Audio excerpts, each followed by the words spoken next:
Hi, everybody. Good morning. Good morning to all the people who are here at our first plenary of the day, at our amazing summer meeting 2022. Let me start by introducing myself. I'm Esther Hernandez-Medina. I'm from the Dominican Republic, and I became very recently an assistant professor at Pomona College. Thank you. I'm so happy. So, assistant professor, thank you, at the Latin American Studies program, jointly with the Gender and Women's Studies program. I'm a Dominican activist, feminist activist, expert in public policy, and academic.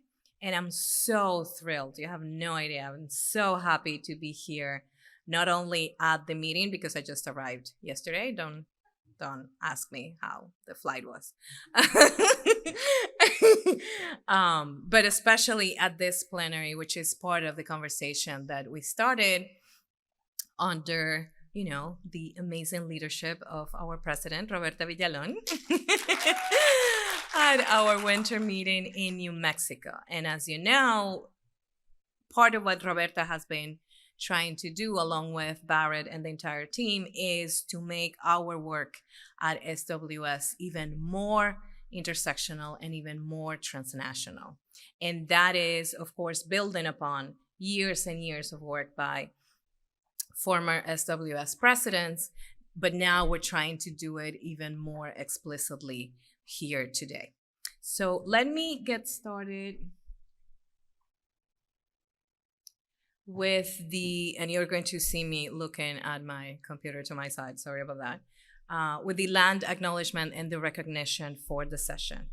SWS thanks the American Sociological Association, ASA, for the complimentary use of its contracted space at the Los Angeles Convention Center for the 2022 summer meeting. We also acknowledge the land we are all occupying and give credit to the ASA for creating this land acknowledgement and recognition that we are all aware of as we come together for this meeting. Before we can talk about sociology, power, and inequality, we must acknowledge our presence on the traditional, ancestral, and unceded territory of the Gabrielino Tongva peoples. Sociologists for Women in Society acknowledges that academic institutions, indeed, the nation state itself, were founded upon and continue to enact exclusions and erasures of Indigenous peoples.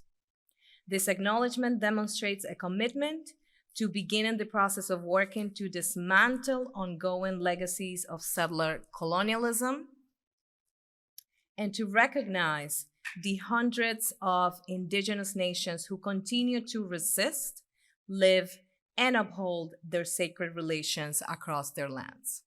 And we're going to have the honor of having speakers talking about this commitment today. We also pay our respect to Indigenous elders, past, present, and future, and to those who have stewarded this land throughout the generations. A couple of more things regarding housekeeping. For interpretation, please remember that this session is being live streamed and interpreted to Spanish. For those of you who are joining on Zoom, you can choose the option on Zoom directly. For those of you who are here in the room and want to have access to the interpretation in Spanish, you can use the link that you've been sent by email, one of the many, many, many emails we've received as part of our preparation for the meeting. And to our speakers, just a reminder to speak slowly. I'm making the effort myself because I usually speak very, very fast, but we need to remember to do that so that it's easier for our interpreters to do their fantastic, fantastic job, as we already started doing at the winter meeting. So thank you in advance for to the interpreters. And as I mentioned, this session is, as several of our plenaries and our panels at this summer meeting is the continuation of the conversation we started at the winter meeting, right? So how can we continue making our work more intersectional? How can we talk a lot about decolonizing sociology. We talk a lot about decolonizing the social sciences. What does that look like?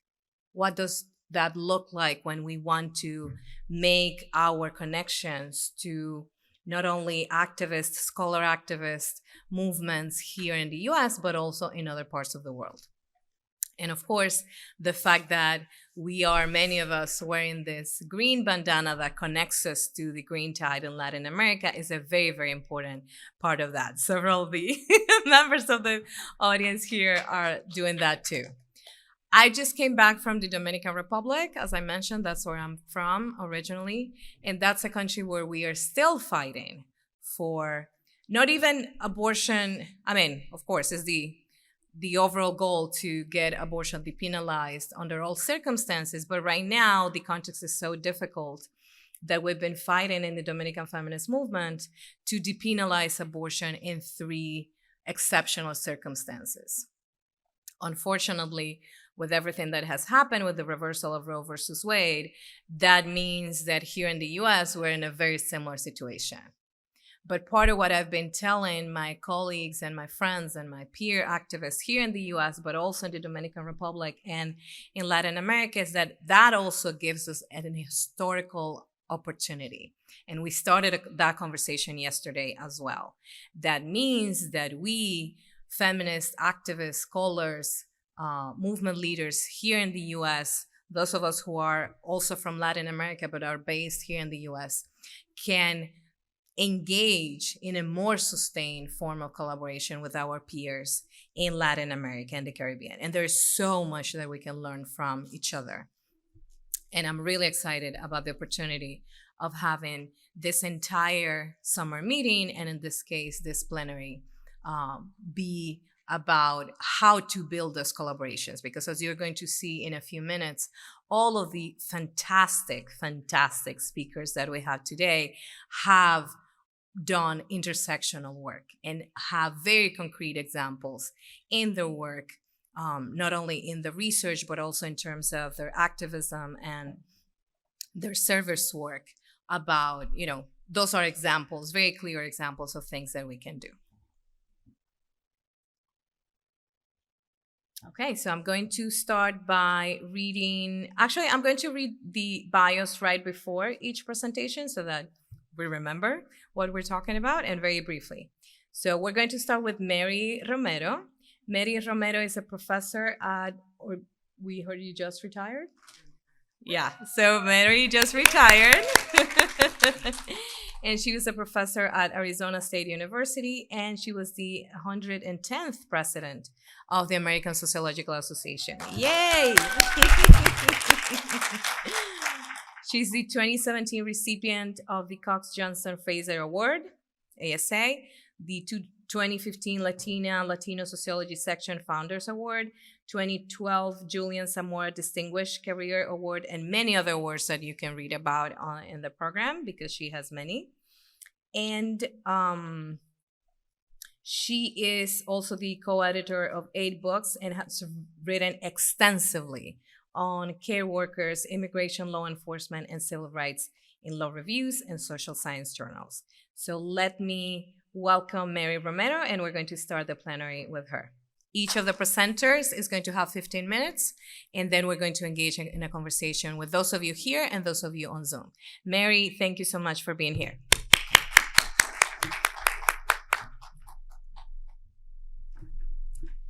Thank you. After spending so much time at home in the pandemic, it seems a little strange to be out and seeing people. And I'm sorry we're all masked, and it's difficult to sort of identify folks, but I'm very happy to be here. Thank you for inviting me to participate. I encountered the othering process in sociology as an undergraduate student. Sociological writings of people in the southwestern United States did not correspond to my experiences, particularly the explanation for inequality. William Ryan's book, Blaming the Victim, shaped my understanding of Du Bois's question, how does it feel to be a problem? The first chapter was very revealing of how people of color and Indigenous people become defined as a problem.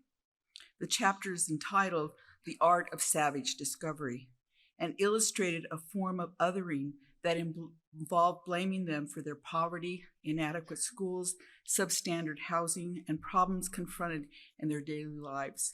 The process of blaming the victim was crucial in developing and understanding how knowledge is constructed. The history of conquest and colonization in the Southwest was told by the occupiers rather than people fighting against the privatization of land and water, fighting to maintain the language and culture. By erasing this history, colonialization forced assimilation. In the case of many Indigenous people, this resulted in the removal of their children who were placed in boarding schools. The violence of the assimilation process was justified on the grounds that we had to learn the Anglo ways and to mimic their culture and beliefs to have a successful life. Even in grade school, I recognized that regardless of how white I might act, it was not going to produce paved streets in the neighborhood, construct better houses, or give us access to better health care. Both residential boarding schools and the segregated schools established for Mexican Americans used assimilation to belittle our knowledge of health, our relationship to land, water, and animals, our language, beliefs, kinships, and ancestors. US and European-centered knowledge was surprisingly limited and maintained with little empirical evidence or poorly conducted research. For most of its existence, the sociology of immigration never contextualized the significance of how certain immigrants arrived in this country. State policies which created the Bracero program, the Chinese Exclusion Act, and the list goes on. Instead of examining the consequences of state policy on various waves of immigration, sociology promotes the state and capitalist ideology. How else can one comprehend the United States as a land of opportunity, considering the atrocities of anti-immigrant sentiment that led to burning communities, hanging workers, or the recent separation of families at the border?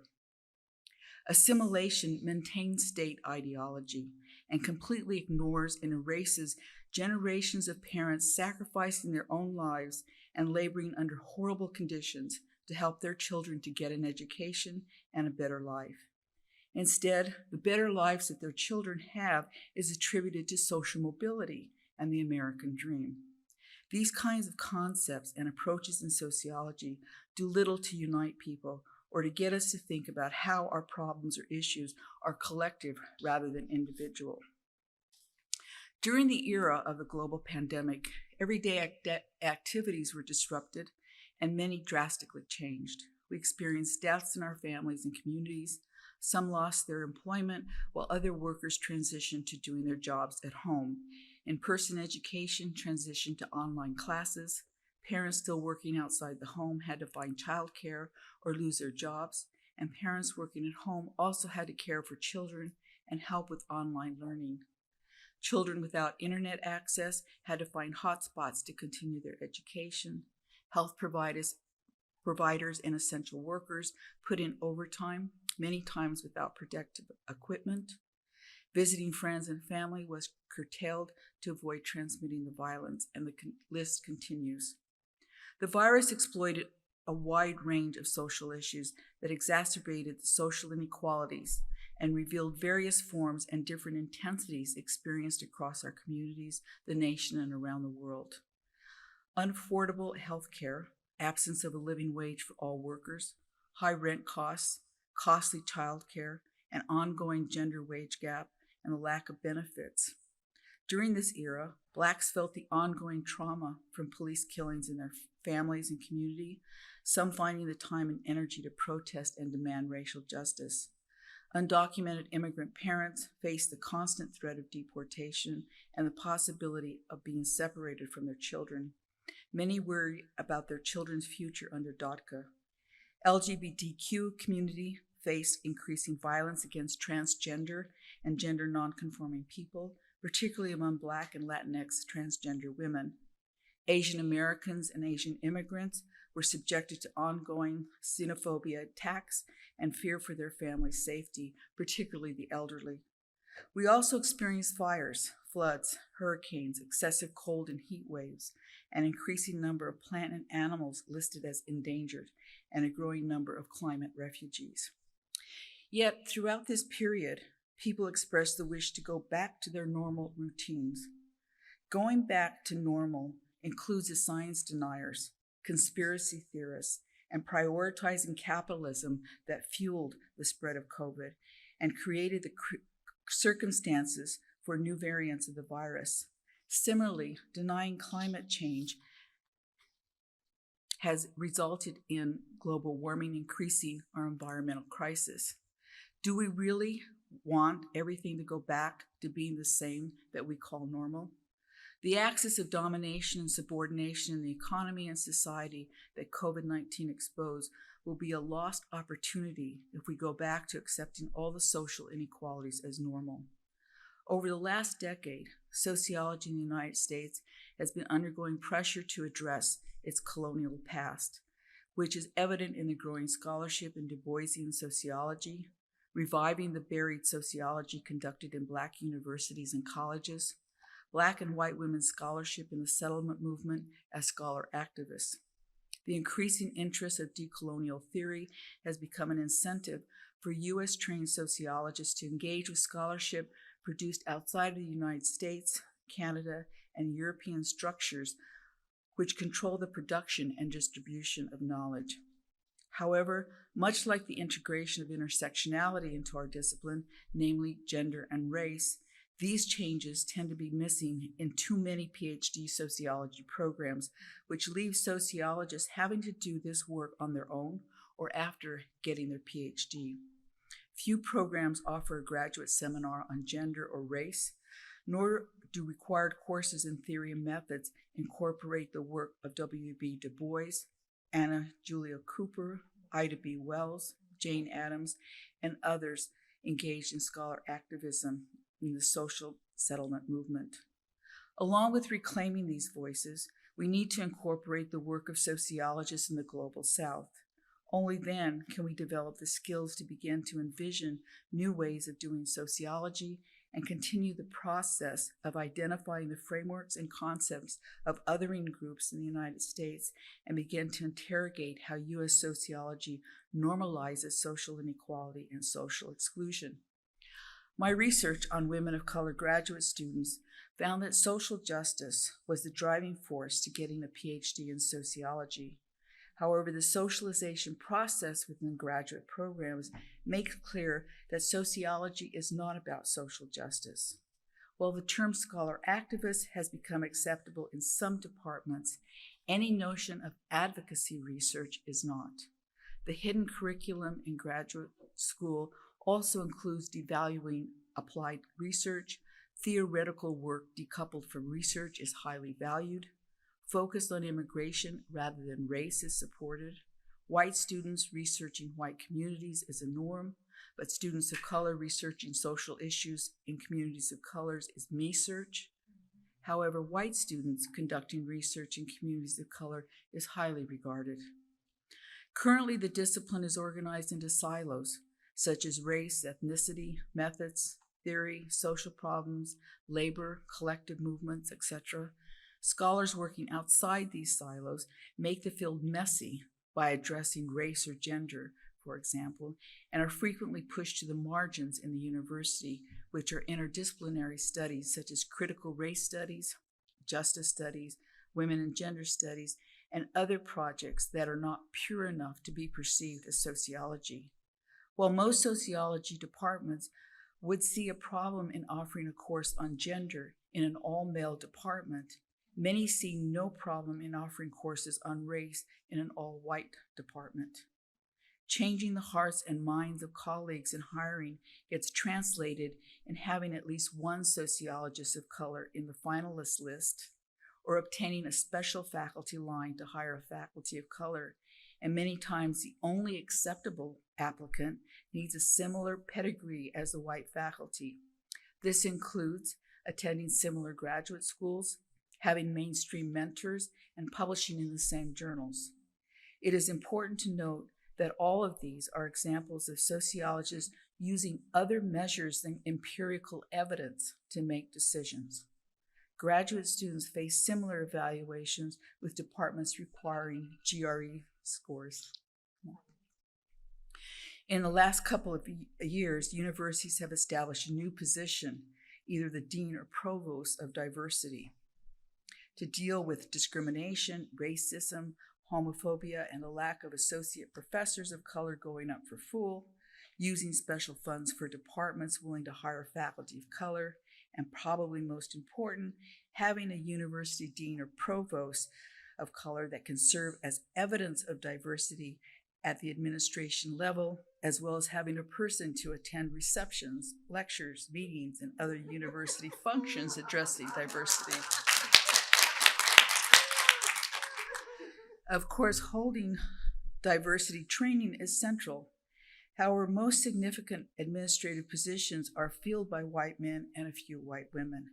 These symbolic actions at the department and university levels are much easier than rethinking the university structure to eliminate hiring discrimination, gender wage gaps, unequal service requirements, establishing an educational setting that generates different knowledge systems, educational environment in which first-generation, low-income, and non-traditional students thrive, free parking available to staff and students, fair and just working conditions for graduate students and adjunct faculty, affordable food served on campus, or establishing the university as a community resource. So far, universities are unwilling to consider these types of issues. It's difficult to do sociology that brings about change in the existing environment of departments and universities that maintain inequities and profit from retaining the status quo. However, if sociologists are talking across universities and countries in the global south, we might envision the process to create and nourish a discipline committed to social justice. Thank you.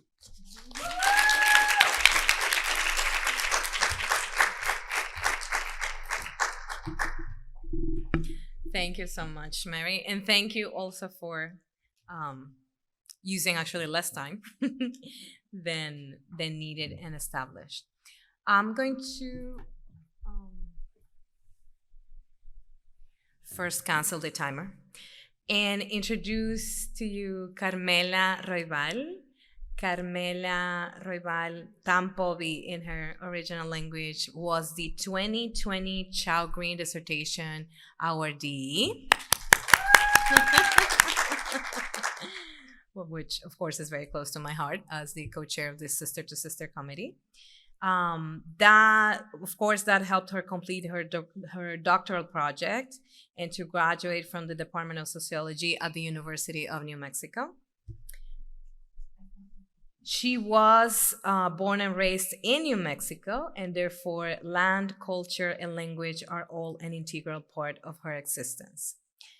Her research uses intersectionality as a tool for examining racialized and gendered inequalities in health, with an emphasis on Indigenous peoples of the United States and globally. An example of this is her dissertation, Intersectionality and Lived Experiences of Inequality, Intergenerational Addiction, Opioid Use, and the Constrained Choices of Women Caregivers in Rural New Mexico. After graduating, she was a fellow at the Research University College Dublin in Ireland at the School for Social Policy, Social Work, and Social Justice. I love the name of that department. And now she's the executive director of Native American Budget Policy Institute and research assistant professor at the University of New Mexico. Welcome, Carmela.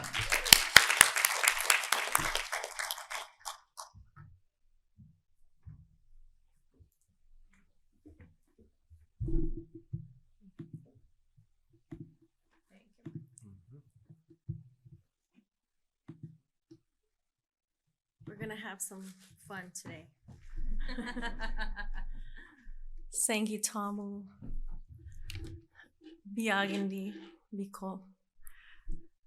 Kundawahanda Kiripo Pimpoa, Navihawa Tampovi Anamu. My name is Sunflower. I come from Okeowinge, New Mexico, which is a pueblo. It's one of the 19 pueblos that remain out of 68. in the state of New Mexico. It's one of 23 tribes. And I'm very, very thankful to be here today. So thank you for the invitation, Roberta. And thank you for everyone that has led and cleared this path so that I could stand here today in my manta, in my traditional wear, and let that be acceptable and part of our decolonization process as sociologists, as women, as Indigenous people, and as humans together on this earth moving forward. So kundawaha, thank you, more than thank you. The title of my talk today is Kwije, Walking the Lady Out, which I will explain.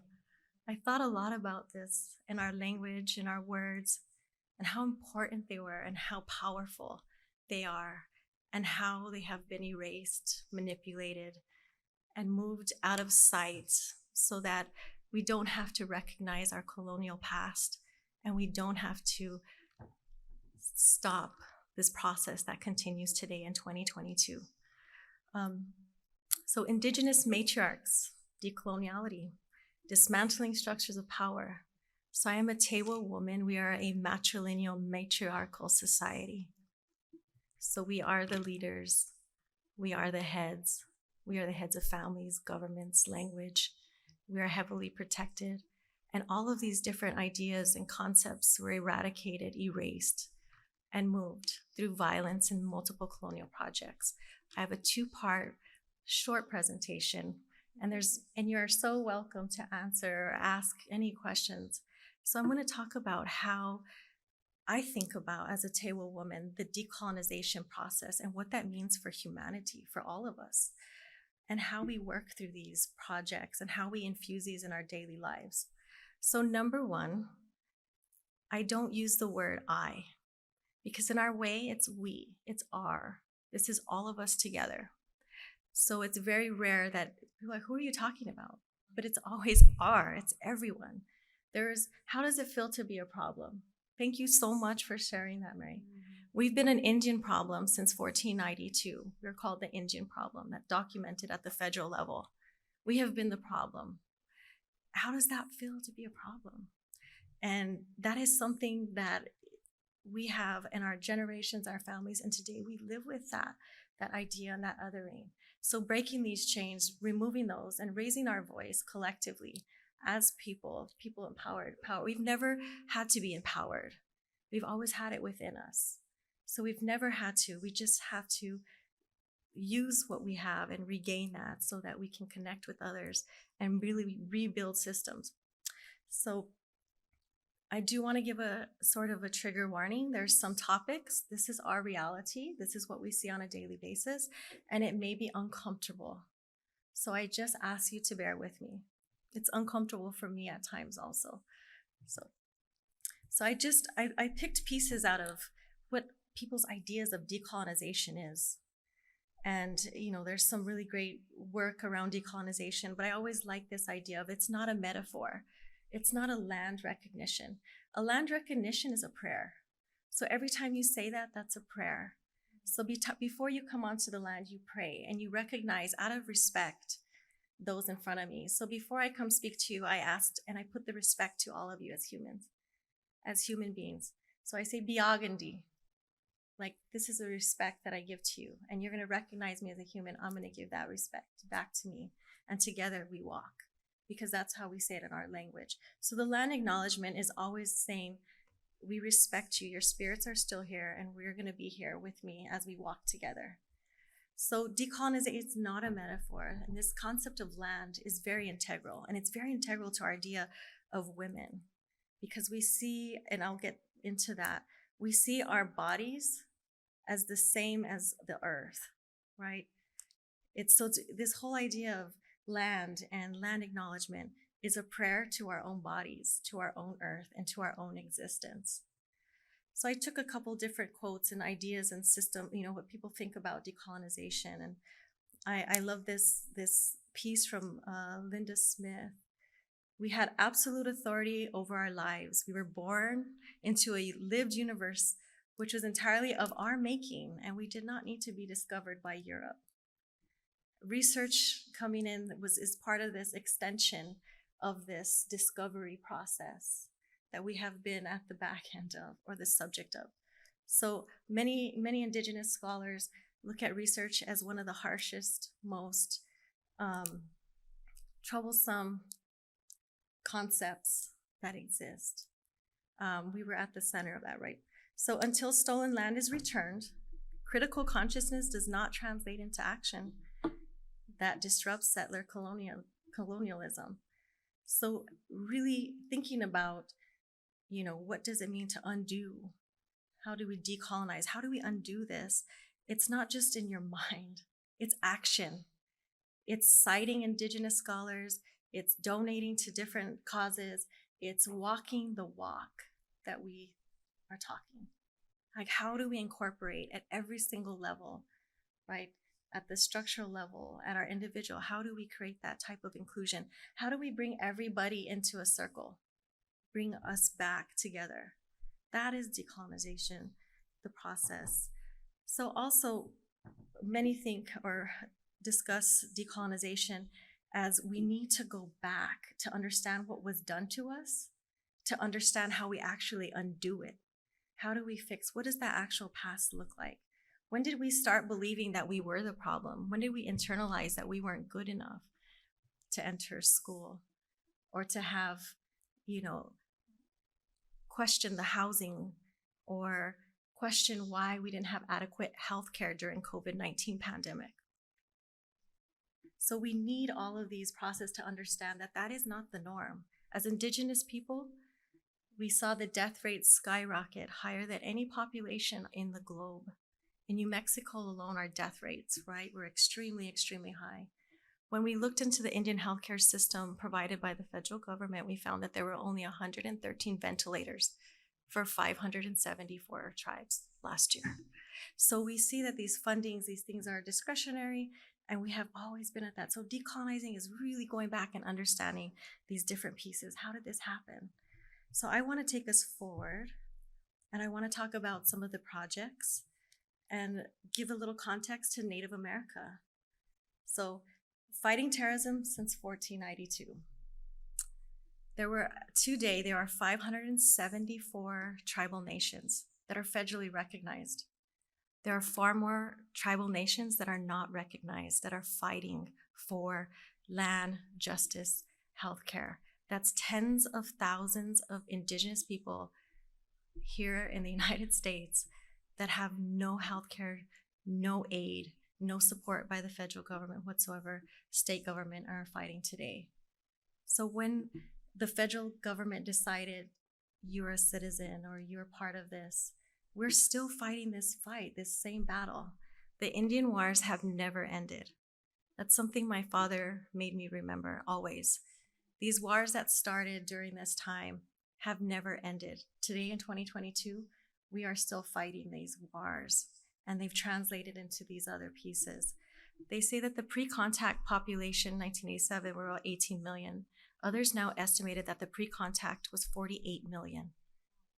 Today, there's 2.9 million Indigenous Native American people. There's probably about 5 or 6 million that haven't been, maybe half that haven't been recorded or into the census. But you can see that this is one of the largest genocidal projects in the globe. This is not in our history books. This is not part of what we talk about, but you can see the downsize, and this is continuing. So Indigenous people have a very political status in the United States.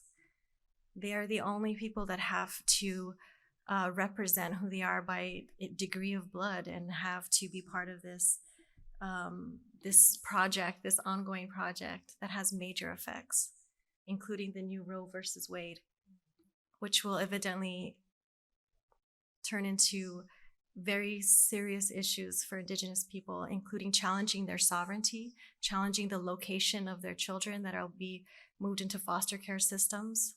This allows the legal prosecution of women for having abortion at the federal level, since we're federal subjects. 5 minutes? Okay, we're gonna move this forward. So we have this very contentious past of violence. Indigenous women have always been at the center of these colonial projects. Bodies destroyed, knowledges, So this knowledge in the back has been removed of who Indigenous people were or women in the first place. And so I just have a couple of points that I would share these PowerPoint after so that you can look at it. In 1920, women are granted the right to vote. Indigenous people are not granted the right to vote until 1924, because at that time we were not US citizens or given citizen status, even though we were able to participate in war. Forced sterilization in 1930, this went up all the way into the 1970s, 1980s. Women were forced, they say that close to 40% of Native American women were forcibly sterilized. Now we have MMIW, which has been going on for centuries. We have right now in 2021, around 7,000 missing and murdered Indigenous women in the United States. We don't see this very rarely on the news and when people go missing. In our state and other states, Indigenous women have the highest rate of homicide among all ethnic and racial. Our homicide rate is 10 times that of the national average, Indigenous women. Same with our girls. We also have legacies of pride, our future, and we have leadership. We have a strong devotion to dismantling these systems of injustice. I show one of our hero women. During our Pueblo revolt, when men went to fight, women are those that fought and defended. And that's why we are here today. That history is erased. Women have been entrepreneurs. They are farmers. They have been building and running systems for centuries and centuries, something that is erased through the colonization process.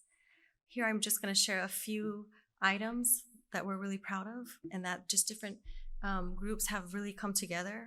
This is in the state of New Mexico. We have built a task force for MMIW and created, there's lots of national movement across the United States and Canada. This MMIW problem goes all the way through Latin America. So this is very specific to New Mexico at this time that we are really trying to build. The city of Albuquerque has one of the highest rates of MMIW in the country, in the nation. And so working with governors, multi-sectors, this is part of our social justice scholarship work, where we're meeting with the Indian Affairs to actually arm and build a task force to address MMIW in our state.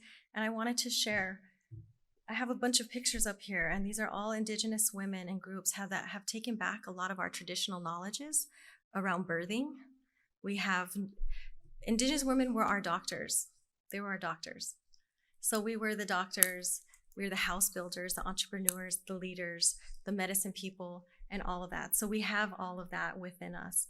And these are all different women from the tribes that have stood up now and have really taken all of those practices back, including birthing practices and medicinal practices and music practices, and really normalizing our place in our society.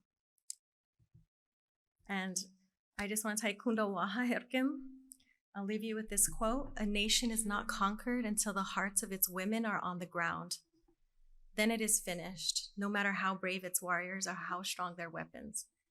So, Kunda Waha, thank you.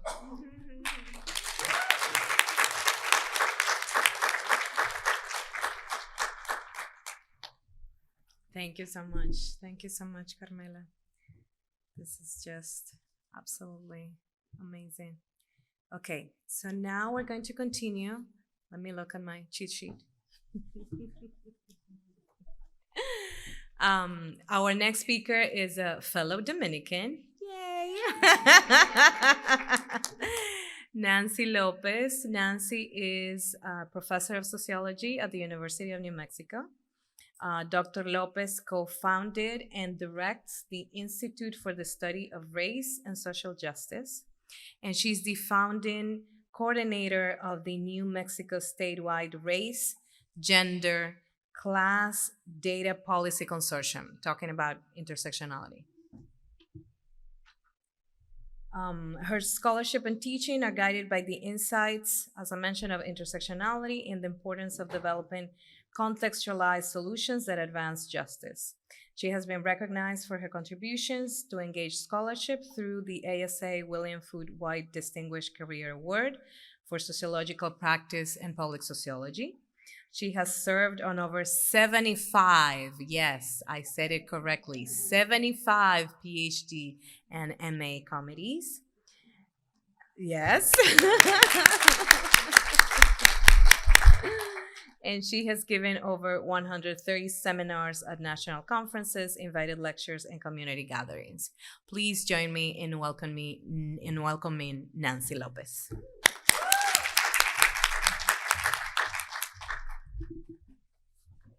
Mil gracias y saludos familia. It's a pleasure to be here. It's a joy and just an inspiration to be among such amazing scholar activists. Thank you for the invitation and for the opportunity to share a little bit of what I've been up to lately. So the title of my conversation, and really it's an invitation, is Just Bureaucracies, the Urgency of Enduring Anti-Racist, Feminist, Intersectional, Administrative and Institutional Data for Distribution of Resources and Liberatory Praxis. And I want to start by sharing a quote that I received from a program officer at a federal funding agency when I inquired about funding to do work on intersectional analysis of health equity. And I quote, this program officer, you could imagine their social location, race, class, and gender, but I'll share this quote with you. Just imagine, right? Intersectionality is a stand-in for analytical laziness. Oh my God. Perhaps a better way would be to focus on race, in capital letters, by the way, or class, or gender. There are problems with being poor independent of race and gender. There are problems with gender irrespective of race or class. And there are problems, disparities with race irrespective of gender or class. There are plenty of poor white men and women who suffer from serious problems our system doesn't address. End quote, right? So what's so scary about intersectionality to this program officer who is in charge of handing out funding, right, for knowledge production and praxis? What is so scary? I think this response sparks some compelling questions. How do we move from compliance-oriented, one-dimensional data collection and analysis to reporting a new vision of what it means to understand complex inequalities, to create a new vision that helps us catalyze enduring system-level equity transformations, whether it's in health, whether it's in justice, whether it's in immigration, whether it's in higher ed? And how could employing intersectionality, as Patricia Hill Collins reminds us, as inquiry and praxis, right, make the invisible visible and contribute to the creation of emancipatory knowledge and change narratives for equity metrics, distribution of resources for impact? And then how do we embrace the discomfort? Obviously, this program officer was extremely uncomfortable by the idea that we would engage in intersectional analysis. So I think the challenge and the paradox is that intersectionality requires attention to the co-construction of race, gender, and class, citizenship status, disability, sexuality, and other axes of inequality as analytically distinct and simultaneous, right? In a given context, right? We cannot engage in context stripping. We really need to understand the deep histories that have led to these inequities, and that it can be used to create system-level changes. And I want to just quote Maxine Bacazin and Ruth Zambrana in their amazing Gender and Society piece on Latinas and Chicanas contribute to intersectional thought by showing what they mean, right, by intersectionality. And they're talking specifically about the Latinx community. As was mentioned, I am a Black Latina, US-born Dominican woman who grew up in a house where my parents had no opportunity to go and pursue education beyond the second grade, right? And Spanish is my first language. So that's a very unique, social location. And Maxine Bacazin and Ruth Zambrana caution that Latino, and I quote, as a social construct must be problematized, that it's complicated by these differences in national origin and citizenship and race and class and ethnicity, and by the confluence of all of these factors. An intersectional approach acknowledges these differences and seeks to reveal and understand how they shape experience. When we use the term Latinas, it's not as a unitary term that homogenizes distinctive heritage groups, but as a term of implicit solidarity with other U.S. groups with a Spanish colonial history and genealogical, political, and cultural ethnic ties to Latin America. So, end quote. Again, just showing that if we are not being intersectional, then we are not practicing solidarity. And I've been reprimanded by many Latinx folks saying, well, that's divisive. If we focus on our class difference, our race difference, our differences by citizenship status, and I turn that around and say, actually, it's divisive not to address that. And that is not about feminist anti-racist praxis. So this insight is particularly relevant for Hispanic serving institutions, where I've taught for over 21 years at the University of New Mexico, and how we approach these initiatives that presumably are diversifying, whether it's STEM or health or whatever field. So despite the growing scholarly evidence that intersectionality is a vital tool for illuminating and advancing equity in education and beyond, there's a major disconnect when it comes to the state of cross-disciplinary scholarship on inequality and the translation of these insights to administrative data collection, analytics, and public-facing dashboards, equity metrics, and distribution of resources. One exception is the American Educational Research Association just edited a volume, a special issue in their AERA Open on intersectionality and HSIs.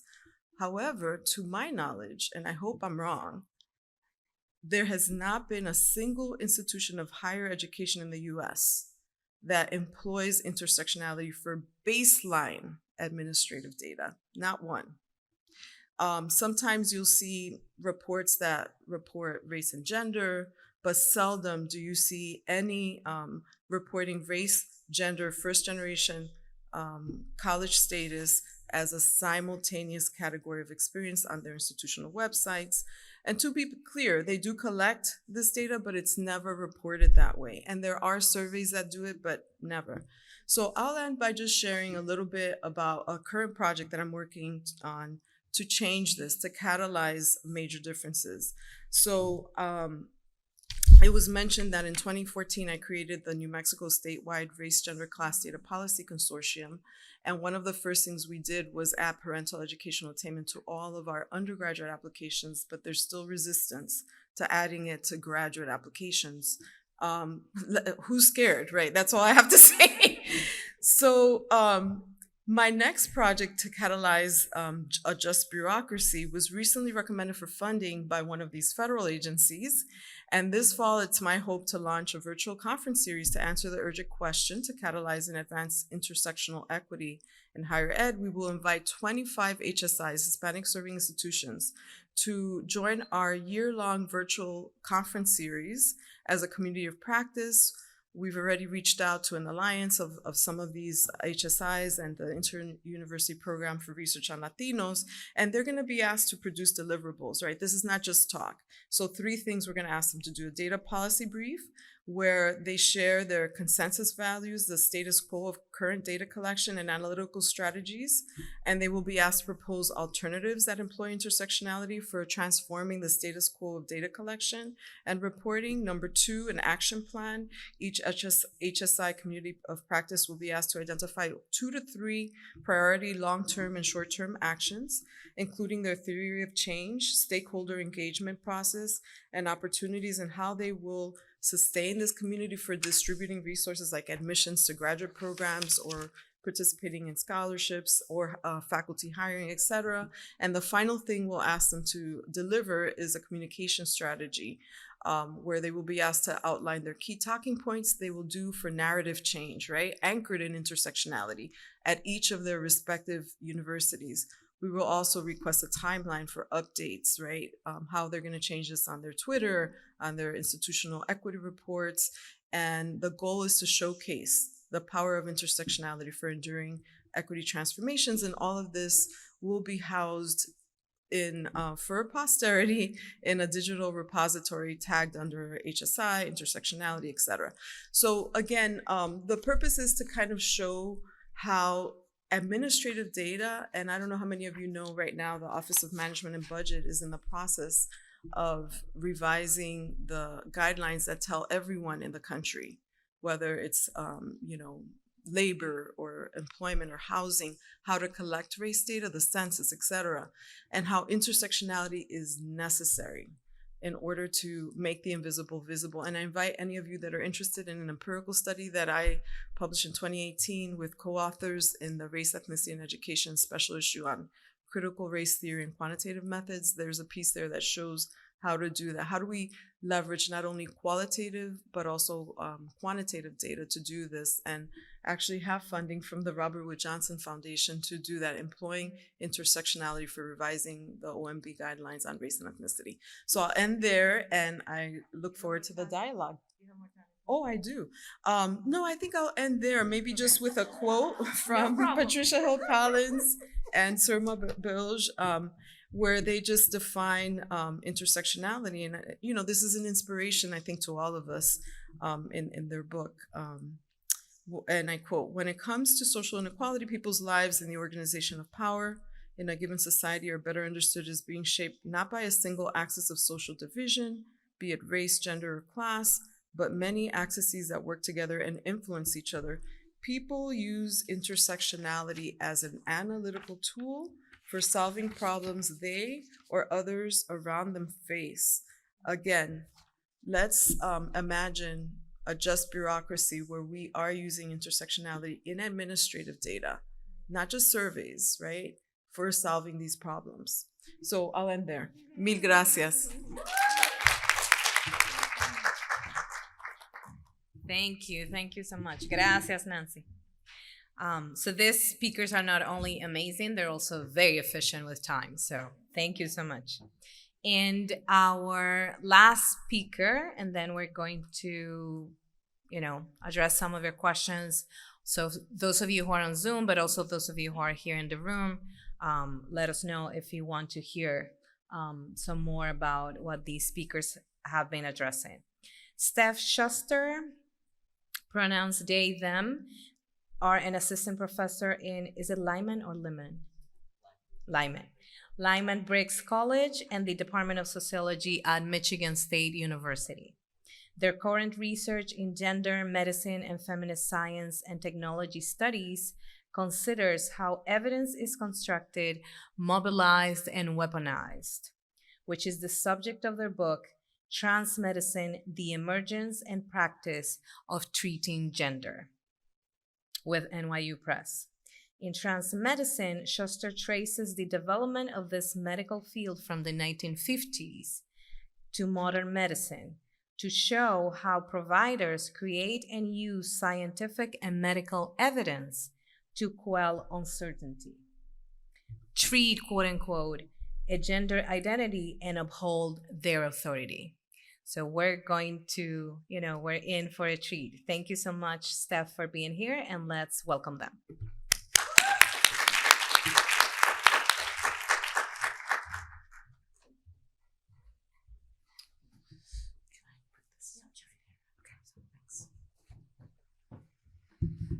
It's my first time being in front of people presenting, so.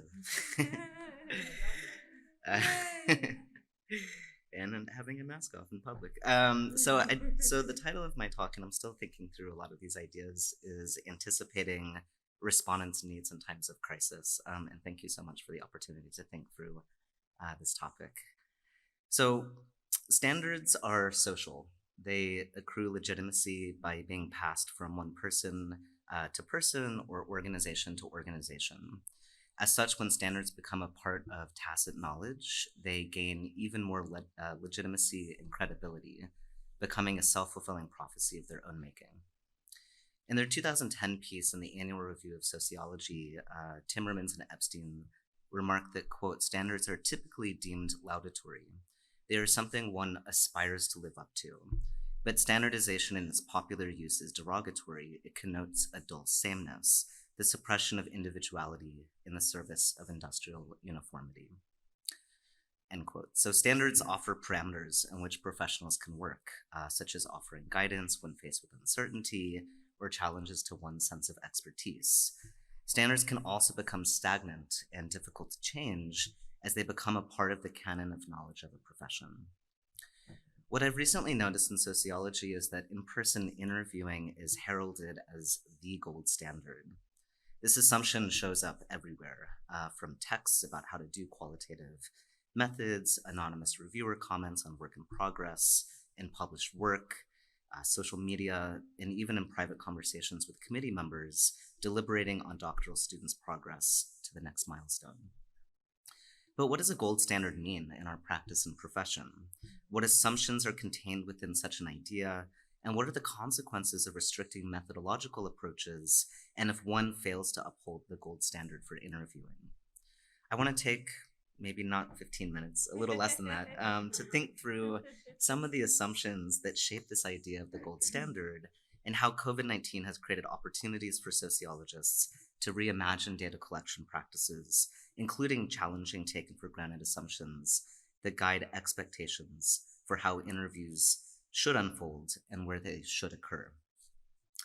I'll draw on my experiences conducting interviews on video conferencing software, which sounds so funny and a little clunky to say, with my colleague Ning Xie between 2020 and 2022 with LGBTQ+ Black Indigenous people of color. What I'll suggest is that anticipating respondents' needs, both pragmatically and socially, was central to the success of the video interview space. In their recently published book, The Science and Art of Interviewing, Kathleen Gearson and Sarah Damaski remarked that, quote, of course, online and phone interviews, even at their best, can only approximate the intimacy that in-person meetings make possible. Virtual meetings where we see faces on a screen, much like folks who are looking and watching this live stream, cannot convey the subtleties of eye contact and body language that are important elements in the process of conveying emotion and building trust. So I just want to pause here and say that I have the utmost respect for Kathleen Gearson and Sarah Damaski, and I love their work. But I'm drawing on this quote because I think what it's highlighting is that we're taught from early methods classes and mentorship that being in front of another human makes the interaction different, richer, and more intimate. Even a recent study by David Johnson and colleagues analyzed data from over 300 interviews conducted in person, on telephone, and Skype, and found that in-person interviewing produced what they called more richly detailed interviews than other modes. Despite these findings and norms governing our methodological approaches, I still think there are some assumptions that are being made that there's something unique about in-person interactions. It's assumed that in person we can observe participants' facial expression, body posture.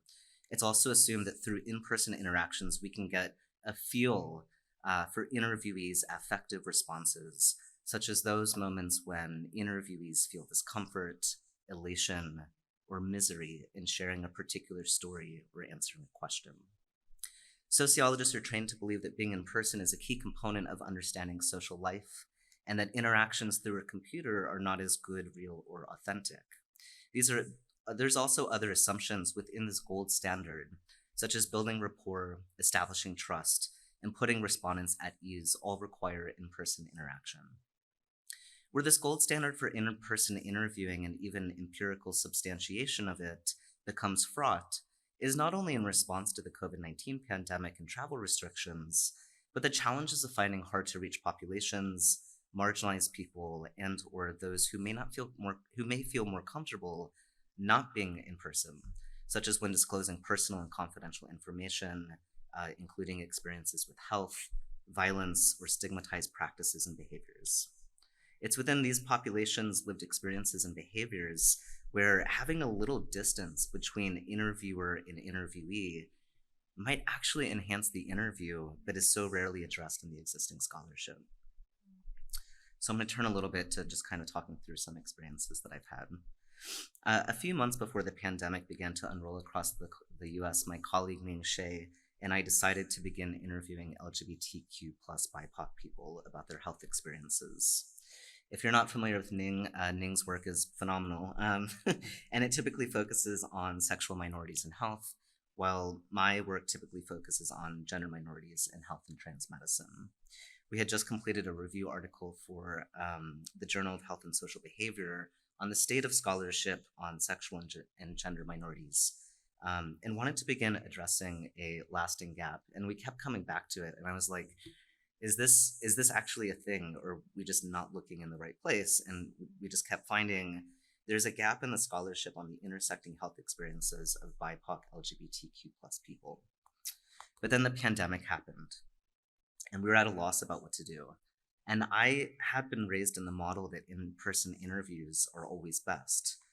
But at the beginning of the pandemic, and perhaps even now, the risks were too high to ask marginalized people who have higher than average morbidity and mortality rates for COVID-19 to meet in person. And then travel restrictions were put in place by our university, and no in-person research was allowed to happen. So we sat and we waited for months and months and more months. We had everything we needed. We had the initial pool of interviewees who were willing to sit down and share their stories with us. We had funding from a generous small grant from our university to offer an honorarium to pay respondents. The interview guide was finalized, recorders were purchased, batteries were charged. And after waiting 6 months or so and COVID-19 infection rates still on the rise, we eventually decided to try doing the interviews on Zoom. So we set it up, of course, with the consent of the interviewee, so that both of us were always on the call, with one person designated as the main interviewer and one on backup in case of technology problems. While the first few interviews were a bit awkward, I think at this point in the pandemic, most people were accustomed to being on video conferencing software. So my first observation is that sociologically, the context of the pandemic created a situation where being on Zoom was not a novelty, and many people had already become used to it. Some of our respondents worked remotely, and they had a lot of experience on Zoom, but even for those interviewees who were out of work and isolated at home, they expressed gratitude to have the chance to talk to other humans for just a little while. So what did interviewing on Zoom look like, and how were we able to mitigate some of the challenges that other scholars have identified in video versus in-person interviewing? So I just want to turn my attention briefly to two areas that were key to the success for Zoom interviews, and that also conflicts with the idea of the gold standard of in-person interviewing. By anticipating the pragmatic and social needs of our respondents, Ning and I were able to collect